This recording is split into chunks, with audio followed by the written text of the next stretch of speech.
रामपुर गांव में सेठ गिरधारी लाल का बहुत नाम था। गिरधारी लाल की जिंदगी में सारे ऐशो आराम थे। परिवार में पत्नी उमा और 5 बेटियां राधा, गौरी, कुसुम, पूजा और गुड़िया थे। गिरधारी लाल को अपनी अमीरी का बहुत घमंड था। इसी कारण वो जब भी किसी महफिल के बीच बैठता तो अपनी अमीरी का लंबा चौड़ा बखान करता। गिरधारी की सबसे छोटी बेटी का जन्मदिन था। आज वो 1 साल की हुई थी। अरे तुम देखना ज्ञानचंद, मैं अपनी 5 बेटियों की शादी इतने धूमधाम और शान से करूंगा कि रामपुर गांव क्या, आसपास मीलों दूर गांव के लोग देखते रह जाएंगे। वो तो है गिरधारी, तुम्हारी 5 बेटियां सचमुच बड़ी किस्मत वाली हैं, जो तुम जैसा पिता उन्हें मिला। वैसे गिरधारी, तुम्हारी बड़ी बेटी राधा को तो मैं अपने घर की बहू बनाना चाहता हूँ। अगर तुम कहो तो वापस शहर जाकर मैं इस बारे में तुम्हारी भाभी से बात कर लेता हूँ। ये तो बहुत बढ़िया बात कह दी तुमने ज्ञानचंद। सूरज और राधा बिटिया को बड़ा होने दो, हम धूमधाम से दोनों की शादी करेंगे। उस दिन गिरधारी लाल सचमुच बहुत खुश था। उसके पास सब कुछ था। सब मेहमानों के जाने के बाद उमा अपनी 5 बेटियों को सुला देती है। चलिए आप भी सो जाइए, थक गए होंगे, सुबह से कितनी भाग दौड़ कर ली। उमा, अरे अपनी बेटियों के लिए ही तो कर रहा हूँ सब कुछ।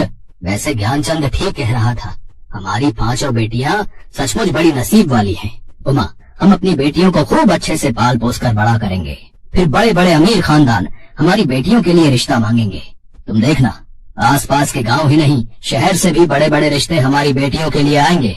तुम देखना, मेरी बेटियों को देखते ही सब कहेंगे ये 5 तो अमीर सेठ गिरधारी लाल की बेटियां हैं। गिरधारी लाल खुशी से अपनी बात कह ही रहा था कि अचानक भूकंप आ जाता है। सब तरफ हाहाकार मच जाता है। भूचाल आने से सब कुछ तबाह हो जाता है। घर के घर टूट जाते हैं। उमा अपनी 5 बेटियों को साथ लिए गिरधारी को ढूंढ रही थी, पर उसका कहीं भी कुछ पता नहीं चला।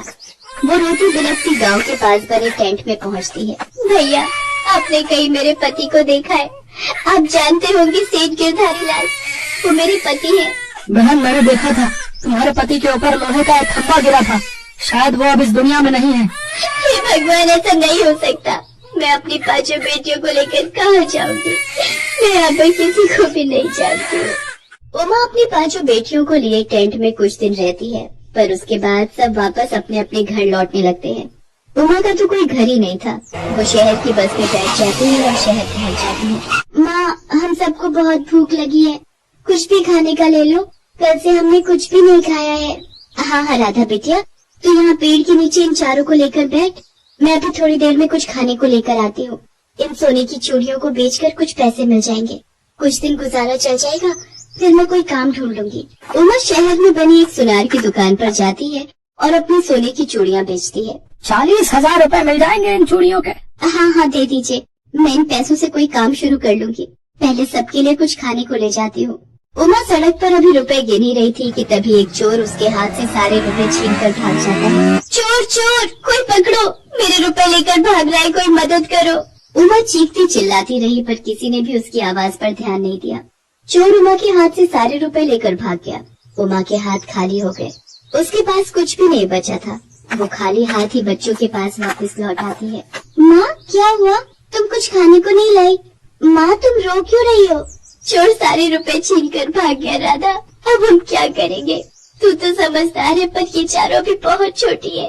माँ, तुम चिंता मत करो, मुझे तो वैसे बिल्कुल भी भूख नहीं है, मुझे तो नींद आ रही है, मैं सो जाती हूँ। माँ, तुम भी सो जाओ। रात हो गई थी।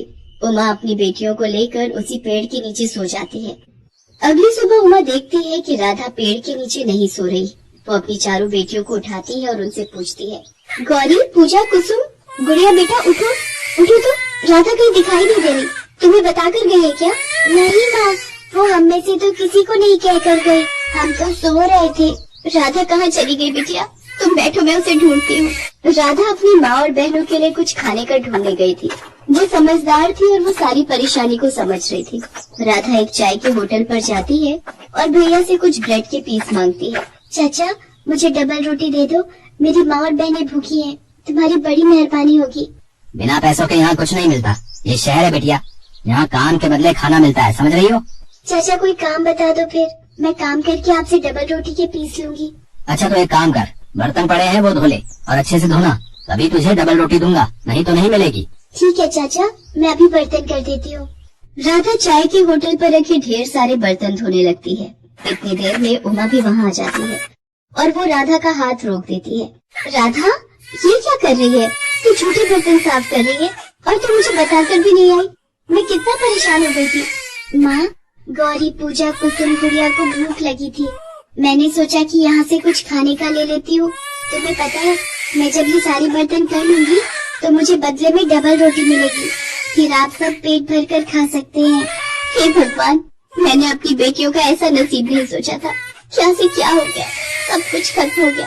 हट बिटिया, मैं बर्तन कर लूंगी, तू अपनी बहनों के पास जाकर बैठ, मैं खाना लेकर आती हूँ। उमा सारे झूठे बर्तन धो देती है और बदले में चाय वाला उसे डबल रोटी के पीस दे देता है।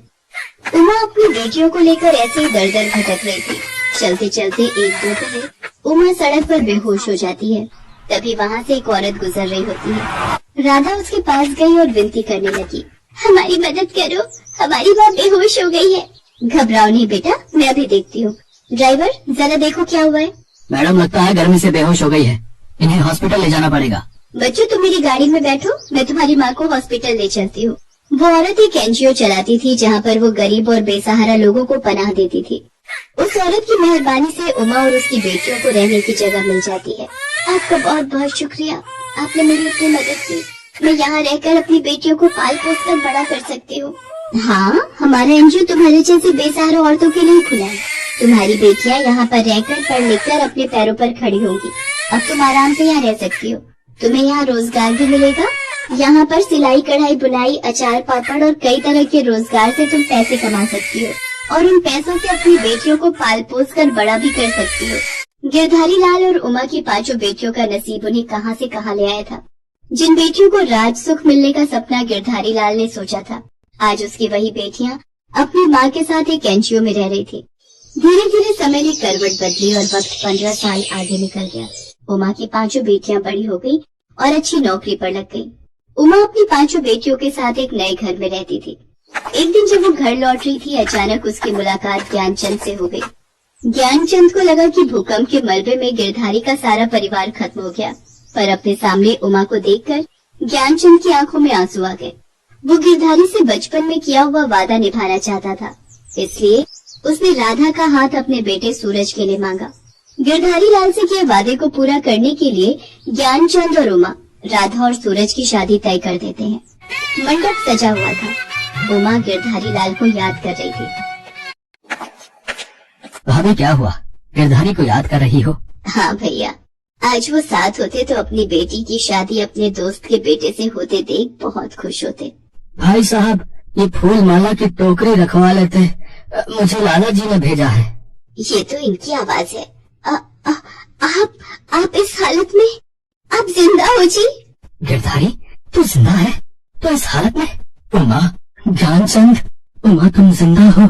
मुझे तो पता चला था तुम और मेरी पांचों बच्चियां उस मलबे में दब गई हैं। हे भगवान, तेरा लाख लाख शुक्र है, मेरा परिवार, तूने मुझे उनसे मिलवा दिया। गिरधारी उस दिन नसीब के लिखे पर विश्वास कर लेता है। वो उमा के साथ मिलकर अपनी बड़ी बेटी राधा को आशीर्वाद देता है और अपनी पांचों बेटियों को गले से लगा लेता है।